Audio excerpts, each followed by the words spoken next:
Olá, pessoal, tudo bem? Aqui é a professora Viviane. Bom, a gente vai dar continuidade ao nosso estudo sobre hidrografia, tá? Hoje a gente vai falar um pouco sobre a hidrografia brasileira, e aí eu vou estar falando para vocês um pouquinho sobre esse importante recurso que a gente tem no nosso território, né? O Brasil abriga aí a maior porção de água doce, né? Do planeta, de água potável, né? Então a gente vai falar um pouquinho sobre esse recurso. Bom, a bacia hidrográfica, a gente vai só resgatar aqui um pouquinho o conceito, né? O que é a bacia hidrográfica? Isso vocês devem ter visto já no vídeo que eu passei na semana passada, aquelas indicações, né, que eu passei para vocês já estarem resolvendo as questões da atividade, mas em definição, a bacia hidrográfica é aquela área ou a região, né, de drenagem de um rio principal e seus afluentes.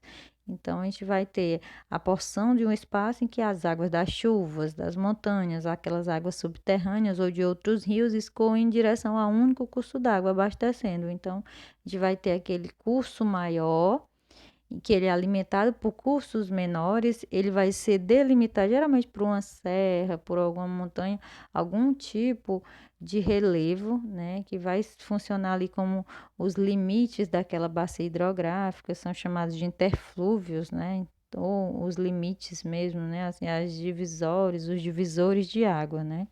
Também a gente vai ter fazendo parte dessa bacia hidrográfica a nascente, o curso e a foz do rio, tá? São as partes aí que a gente depois até vai falar um pouco sobre isso.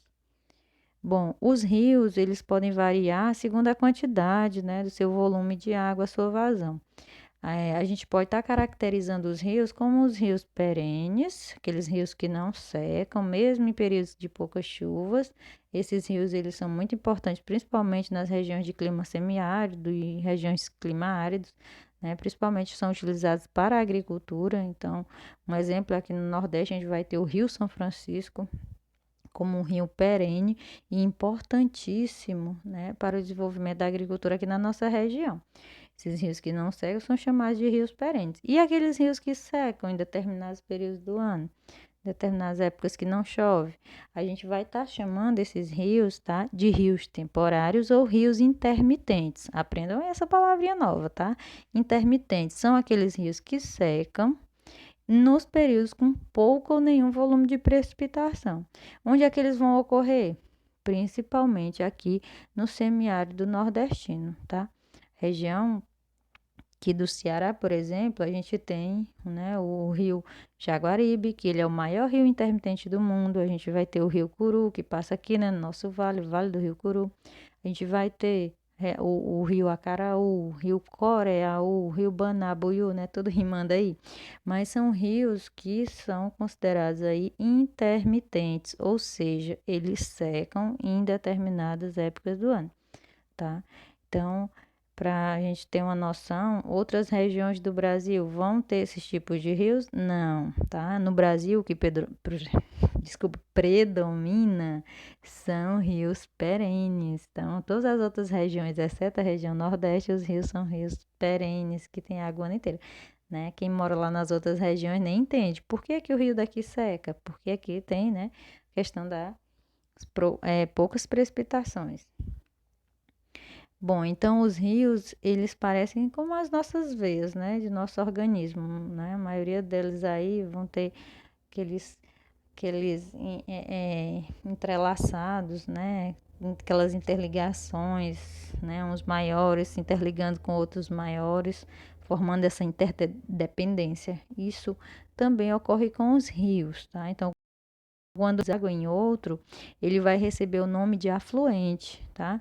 E o ponto onde um rio deságua é chamada de foz, tá? Então a gente vai ter a foz em dois tipos ou até três, tá? Mas as principais são as foz em estuário, ou seja, como é que aquele rio ele deságua, como é que ele se acaba? Ah, professor, ele acaba lá no oceano, tá? Mas de que maneira? É num canal só? Se for só em um canal, ele é chamado de foz em estuário. Se ele for em várias ramificações, vários canaizinhos pequenos, né, ele vai ser chamado de foz em delta, né? Então, é caracterizado ali por um acúmulo de sedimentos na foz do rio, criando vários canais de escoamento.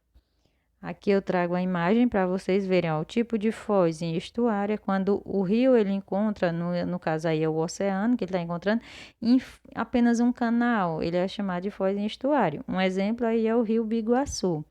Já ao lado direito, vocês vão ter aí em delta, né? Que aí a gente vai ter aqui no Brasil o único delta, a única foz mista que ela é em delta e estuário, que é o do rio Amazonas, tá? Então a gente pode ter tanto em delta, tá? Como em estuário. E aí só para a gente ver, né? Então já um resuminho de como seriam esses tipos de foz. Elas podem ser em delta, estuário ou mista. A gente tem também os tipos de drenagem, tá? O que é a drenagem, professora? É a forma como ocorre esse escoamento da água. Até aquela foz, aquele rio, ele vai encontrar quem? O mar, um lago, ele sai do continente ou ele não sai. Então, de acordo com essa característica, ele vai ser classificado como uma drenagem exorreica, endorreica, arreica ou criptorreica, tá? Então, exorreica é quando corresponde àquelas bacias que escoam as águas dos rios em direção aos oceanos. Aquela água saiu do continente, eu digo que a drenagem daquele rio é exorreica. Isso é o que predomina no Brasil. A maioria dos nossos rios correm para os oceanos, tá? Endorreica, bom, essa a bacia, ela escoa para o interior do continente. Como assim, professora? Quando vai desaguar num lago, tá? Quando ele não vai diretamente para o oceano. Então, ele permanece no continente, esse tipo de drenagem é chamada endorreica. A reica é aquela drenagem na qual o relevo ele não favorece o escoamento, né? Então, isso só vai ocorrer em áreas desérticas. Aquele rio vai seguindo seu curso, em determinado momento ele some, ele não tem mais nenhum outro fluxo de água para alimentá-lo para que ele consiga chegar até o oceano, por exemplo, né? Então, ele vai acabar ali no meio do deserto, tá? E tem também o tipo de drenagem criptorreica, que é quando este escoamento ele vai ser subterrâneo, ou seja, esse rio ele está correndo para as cavernas, né? Então, isso é um tipo de drenagem também. Nós temos então aí um resuminho sobre esses tipos de drenagem. Drenagem endorreica, quando os rios eles desaguam em outros rios ou em lagos. Exorreica, quando os rios eles desaguam em mares ou oceanos. E é quando esses rios eles vão, né, ter a sua água infiltrada no solo ou evaporada. Então, a gente só mais um resuminho, né, as características dos rios. Acabei pulando aqui, gente. Só faltando, tá? Seguindo mesmo. Pronto, então, características dos rios. Eles, de acordo com o tipo de relevo que eles percorrem, eles podem se chamar de rios de planaltos ou rios de planícies, tá? Já eu vou mostrar para vocês a diferença entre eles. Já em condições climáticas, eles podem ser chamados de rios perenes, aqueles que não secam, ou rios intermitentes, que secam em determinados períodos do ano. Quando a gente fala em rios de planalto ou rios de planície, observem essa figura, essas duas fotos, essas duas imagens. Bom, pensem aí, qual será desses dois tipos de rios que é melhor para navegar? E qual será dos dois que é melhor para gerar energia? Bom, de acordo com a característica, a gente vai ter um rio com águas calmas, que não vai ter variação ali na altitude, então ele é chamado um rio de planície, ele é todo plano, poucas variações no relevo, então as águas são calmas, são favoráveis para a navegação. Já essa que tem corredeiras, cachoeiras, quedas d'água, né, que aquela água ela já cai com uma certa força, a gente vai ter áreas propícias para a geração de energia hidrelétrica. Então, o melhor tipo de rio para se instalar as hidrelétricas são esses que têm as quedas d'água, que são chamados rios de planalto, né? Eles vão ter cachoeiras, vão ter corredeiras, né? Tudo isso vai favorecer aí a produção de energia hidrelétrica, tá? E aí vamos falar então sobre o Brasil. Já falei algumas características, né? Mas agora eu vou falar nessa divisão das bacias, tá? Então, a hidrografia do Brasil, ela envolve esse conjunto de recursos hídricos do território brasileiro, né? Então, a gente vai ter tanto as bacias, como também a questão do oceano, Atlântico, nosso litoral, os rios, os lagos, as lagoas, os arquipélagos, os golfos, as baías, né, as cataratas, as usinas hidrelétricas, as barragens, entre outros. Então, tudo isso vai compor o nosso estudo sobre hidrografia. E aí, o que eu quero passar para vocês é falar sobre os rios de Planalto e de Planície. Já falei um pouquinho, né? Então, aqui no Brasil, o que vai predominar são os rios, tá? De Planalto.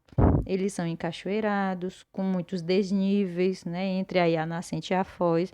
Esses rios de Planaltos, eles vão apresentar grandes quedas d'água. E isso vai favorecer o quê? O potencial para a geração de energia elétrica. Tá? Então, assim, em decorrência do seu perfil não regularizado, né, aquele perfil de relevo bem acidentado, eles ficam prejudicados no que diz respeito ao quê? A navegabilidade. Então, são poucos os rios que vão, né, apresentar essa navegabilidade, tá? Então, os rios, por exemplo, o São Francisco e o Paraná, eles são ideais para a geração de energia hidrelétrica, né? Que no nosso caso, por quê? Porque eles são rios de Planalto. E no caso, neles são instalados, né? O Rio Paraná, por exemplo, é onde tem ali a maior produção de energia hidrelétrica do Brasil, né? A região Nordeste, ela vai ser abastecida pela produção de energia do Rio São Francisco, né? A Chesf, que é a Companhia Hidrelétrica do São Francisco, tá? E aí a gente vai ter em menor quantidade são os rios de planícies, sendo usado basicamente para quê? Para navegação fluvial, né? Por não apresentar nem cachoeiras, nem saltos, nem essas quedas, né?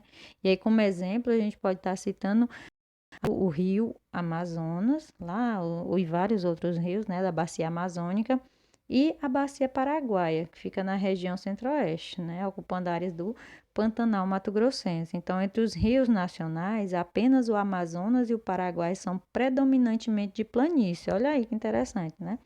E eles são largamente utilizados para a navegação. A maioria, né, apesar da maioria dos rios brasileiros nunca secarem, serem rios perenes, alguns apresentam características bem curiosas. Olha aí como trago aqui para vocês, né, como eu falei, o rio Jaguaribe, né, que ele vai desaparecer nas secas, no período de secas. É o maior rio intermitente do mundo, né? E a gente vai ter o rio Paraguaçu, aquele da fotinha lá, né, que eu mostrei, que ele fica na Bahia e ele se torna subterrâneo e depois volta a ficar visível. Tá? Então, falando de bacias hidrográficas do Brasil, a gente vai ter as principais, é a Bacia Amazônica, a Tocantins-Araguaia, a Bacia do São Francisco, a Bacia Platina, que ela é formada, né, por 4 bacias, né, do Paraguai, do Uruguai e do Paraná, tá certo? E a gente vai ter as bacias secundárias, que é Norte e Nordeste, Parnaíba, do Leste e a Sul-Sudeste. Aqui é uma imagem para vocês verem como essa distribuição, como essa divisão. Observem que ela não respeita os limites dos estados, então tem bacias que elas vão estar ocupando parte de um estado, parte de uma região do país, tá? Porque isso vai ser um outro tipo de divisão, né? A divisão a classificação das bacias hidrográficas. Aqui mais uma imagem para vocês já verem com a distribuição, né, das bacias sobre a divisão dos estados. Então, ela não respeita essa divisão política, né? As bacias, elas vão ocupar diferentes territórios dos estados e das regiões, tá? E aí, o mais importante, né? A mais importante das bacias é a bacia amazônica, tá? Ela vai ocupar quase 40% do nosso território. É lá que está o maior rio do mundo, o rio Amazonas, né? Então a gente vai ter maior parte da água doce, né? Potável do planeta ali, 12%, né? Dessa água está lá. E o rio Amazonas, ele não nasce aqui no Brasil, ele vai nascer lá na Cordilheira dos Andes, no Peru.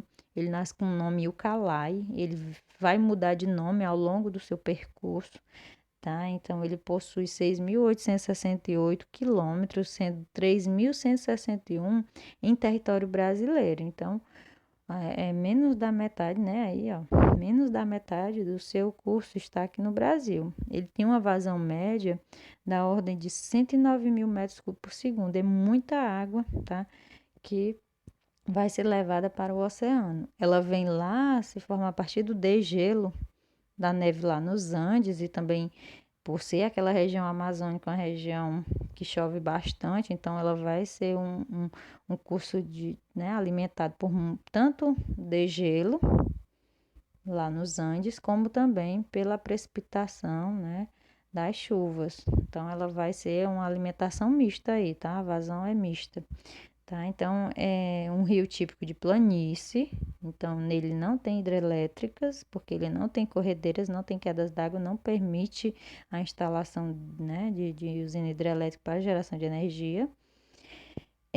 Ele também vai ter muitos afluentes navegáveis, tá certo? Então, ele tem mais de 1.000 afluentes, e alguns dos seus afluentes, sim, vão ter a instalação de usinas hidrelétricas, mas o próprio rio Amazonas ele não tem, tá? Porque ele é um rio de planície, tá?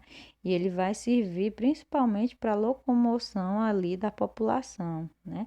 Ele é dividido em 3 partes, tá? O rio Amazonas. Lá nos países andinos, ele é chamado ali na Colômbia, né? Ele é chamado de Rio Maranhão. Quando ele entra no Brasil, né? Ali na divisa do Amazonas, ele passa a se chamar Rio Solimões. E quando ele encontra as águas do Rio Negro, ele passa a se chamar Rio Amazonas, já lá próximo da cidade de Manaus, né? Então é somente ali que ele vai ser chamado de Rio Amazonas. É após esse encontro, né? Após ele receber as águas do Rio Negro. E aí tem aquele belíssimo espetáculo lá das águas que não se misturam, né? Um ponto turístico. E aqui é o mapa dessa importante bacia hidrográfica, tá, gente? Outra bacia hidrográfica importante, para o nosso caso nordestino, ela ainda é mais, que é a bacia do Rio São Francisco, tá? O Rio São Francisco é um dos mais importantes cursos d'água do Brasil, tá? Ele é o segundo maior, se a gente for considerar 100% brasileiro, tá? E um dos mais importantes da América do Sul, ele nasce lá em Minas Gerais, né? Ele vai atravessar os estados da Bahia, fazendo ali divisa com o norte de Pernambuco, constituindo ainda, né, uma divisa natural entre os estados de Sergipe e Alagoas, e por fim ele vai desaguar no Oceano Atlântico, né? Existe uma polêmica em relação à nascente dele, né? Mas alguns estudiosos falam que ele nasce lá em Medeiros, em Minas Gerais, já outros consideram que ele, né, nasce na Serra da Canastra, no município de São Roque, em Minas Gerais. Então tem essa polêmicazinha aí, mas a maioria considera que ele nasce lá na Serra da Canastra, tá certo? Então ele encontra-se a aproximadamente 1.200 metros de altitude, né, a nascente histórica, e por muito tempo se pensou se é a nascente real, né? Mas isso aí é uma discussão que vocês não precisam se preocupar não, tá? E a gente vai falando o seguinte em relação a ele. O Rio São Francisco, ele é importante aqui para o Nordeste, ele recebe até um apelido carinhoso, né, como Velho Chico. Ele também é chamado de Rio dos Currais ou Rio da Integração, tá? Por quê? Porque ele liga a região Sudeste à região Nordeste, tá? Então, ele também era muito utilizado na criação de gado, por isso que se chamava Rio dos Currais também, muitas fazendas de gado ficavam às suas margens, né, para estar alimentando o gado, para estar abastecendo de água aquelas fazendas, né, então eles faziam muitos currais às suas margens, e ele tem um projeto muito importante que esse ano aqui pra gente, cearense, chegou às águas, né, do São Francisco. E como foi isso? Através do projeto de transposição do Rio São Francisco, uma obra muito polêmica, já desejada desde o período, já pensada desde o período de Dom Pedro II, né? Então, um projeto, ó, agora que saiu do papel, né? Desde o período do Império, que se pensava em trazer as águas, né, do Velho Chico para combater as secas no Nordeste. Então, é um projeto que gastou-se muito, foi muito polêmico em relação às questões ambientais, os impactos que ia causar essa vazão, tirar um pouco desse curso da água lá, né? E aí esse projeto, ele vai ser dividido em 2 partes, tá? E a imagenzinha para vocês verem, o eixo norte e o eixo leste. O que vai trazer água aqui para o Ceará é o eixo norte. ele já foi inaugurado, a previsão, as águas ainda não chegaram, tá certo? Mas a previsão é que essas águas cheguem até aqui o Porto do Pecém. Por quê? Porque aquela água que ele já chegou lá no Rio Salgado, já chegou em Jati, já chegou ali no Cariri, na região sul do estado, né? Aquela água ela vai ser transportada até o Açu de Castanhão e do Açu de Castanhão ele vai ser redistribuído para as outras regiões do Ceará. E aí é lá que essa água, né, vem até aqui ao Pecém para abastecer a siderúrgica e a termoelétrica, tá certo?